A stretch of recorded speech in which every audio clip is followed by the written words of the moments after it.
grandes bloques de cemento al mar, algunos de ellos fueron lanzados vivos, simplemente dormidos por la droga, pero lanzados vivos al mar. La desaparición forzada en América Latina surge como parte de una estrategia de guerra contra el comunismo que el Pentágono y la CIA implementaron desde los inicios de la Guerra Fría del continente. Una práctica enseñada y aplicada por los organismos de intervención de los Estados Unidos que tendría sus primeros efectos en países como Venezuela y Guatemala.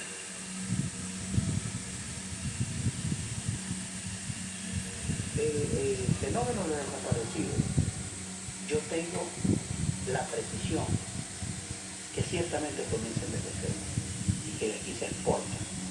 En Venezuela, la desaparición sistemática de personas vinculadas a los movimientos de liberación coincide con la fecha en que la CIA, a través de una agencia de desarrollo, abre una oficina de seguridad pública mediante la cual agentes estadounidenses coordinarían los planes de represión y tortura con las policías locales. John Logan sería uno de sus jefes. La figura del desaparecido surgió en primer lugar en Venezuela. No fue en Guatemala, ni en El Salvador, ni en Chile, ni en Argentina, fue en Venezuela.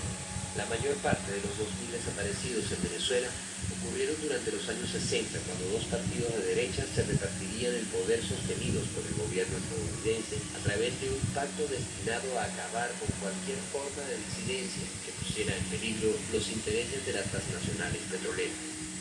De que en este país se asesinó, de que en este país que el régimen que tuvimos, del llamado régimen de Punto Vista, no fue ningún régimen democrático, un régimen delictual, con 3 delitos bien tipificados: el de la corrupción, el de la entrega de la soberanía y el del autoritarismo, dado por las masacres, por las torturas, por los desaparecidos y por los asesinatos políticos.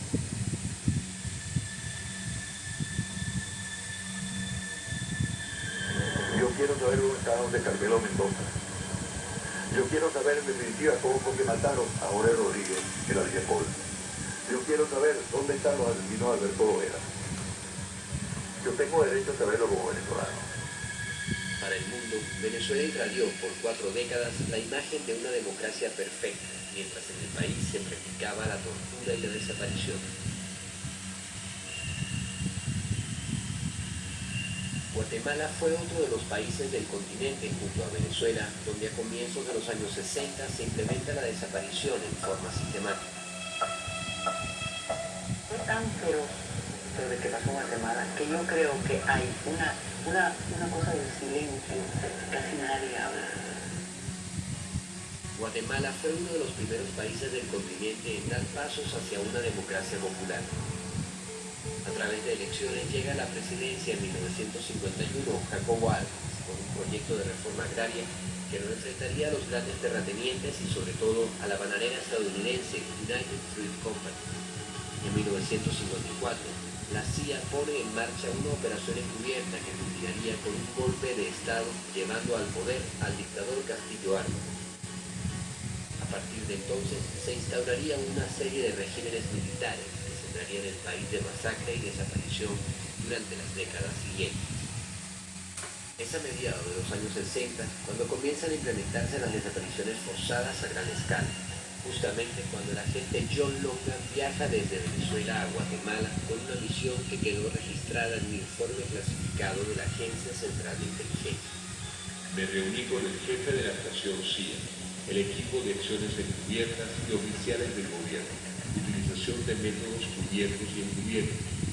Expliqué los métodos que estábamos utilizando en Venezuela y el jefe de la estación de la CIA asintió que le gustaría ver esas mismas tácticas usadas en Guatemala. Con el plan operativo denominado Limpieza implementado por la estación de la CIA en la capital de Guatemala, comenzarían las acciones de secuestro y desaparición del cuerpo de la víctima. En Guatemala hay 45.000 detenidos desaparecidos que se agudizaron en la época de los 80 con el gobierno de Real Montt. Lo único que sí es cierto es que en 16 meses ganamos una guerra de 20 años. Y ese es el fracaso más grande que he tenido.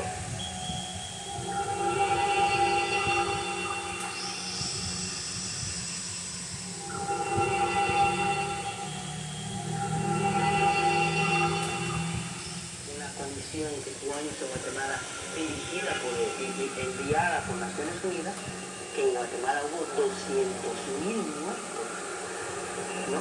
626 aldeas arrasadas, 1,5 millones de gente desplazada de sus lugares, perseguida.